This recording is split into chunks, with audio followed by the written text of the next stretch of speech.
Um, Obviously, the first Bitcoin cycle, massive hype.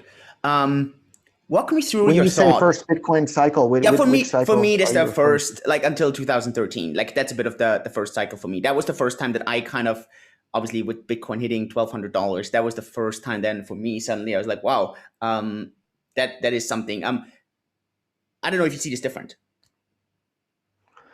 For me, the first cycle I would say would be June of 2011 when Bitcoin hit $30 for the first time, and Okay. in the course of maybe 2 weeks, it went from $2 to $30, and that was a really exciting time. And that was the point where it felt like this is it. This is the flipping of Bitcoin into becoming money for the entire world, right? The Okay. market cap is, I don't know, hit $10 million or something, or $20 million at that point. But and clearly it wasn't the flipping at that point. But to most of us involved, like it really felt like it was about to happen, and the whole world was going to realize how superior Bitcoin was to dollars or euros or yen.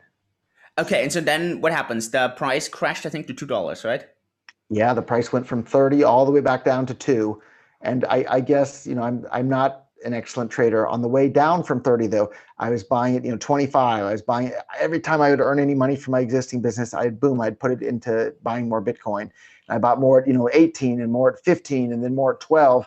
And by the time it got to like 12 or $10, I was out of dollars. I didn't have any more dollars to buy more Bitcoin. And I wasn't, I drain down my dollar capital to the lowest amount that I could and still run my normal business.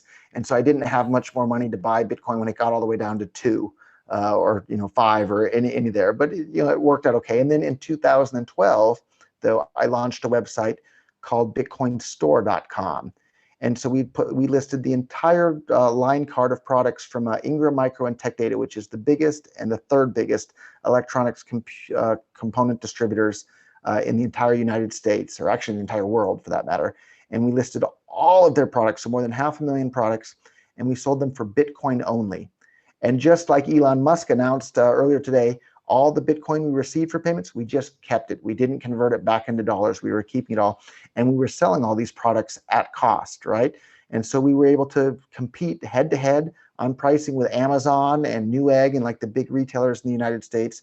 And I was busy on social media tweeting at Amazon and tweeting at Tiger Direct and tweeting at Newegg and say, hey, look at all these orders we're getting. And I would send screenshots of the timestamps for all the orders that were coming in, said, you guys could be receiving all these orders too. All you have to do is start accepting Bitcoin for payments. And there's no doubt in my mind whatsoever that bitcoinstore.com played a big role in kicking off e-commerce adoption of Bitcoin all around the world. And then later we saw these businesses like Newegg.com, like Overstock.com, like Microsoft.com, Expedia.com, Dell Computer. They all just started accepting Bitcoin for payments, and it was really an amazing thing. But BitcoinStore.com was the impetus for that in the white market business. Before that, I guess it was the Silk Road, but the first, above board, legitimate in the eyes of the law business to do that sort of thing was BitcoinStore.com.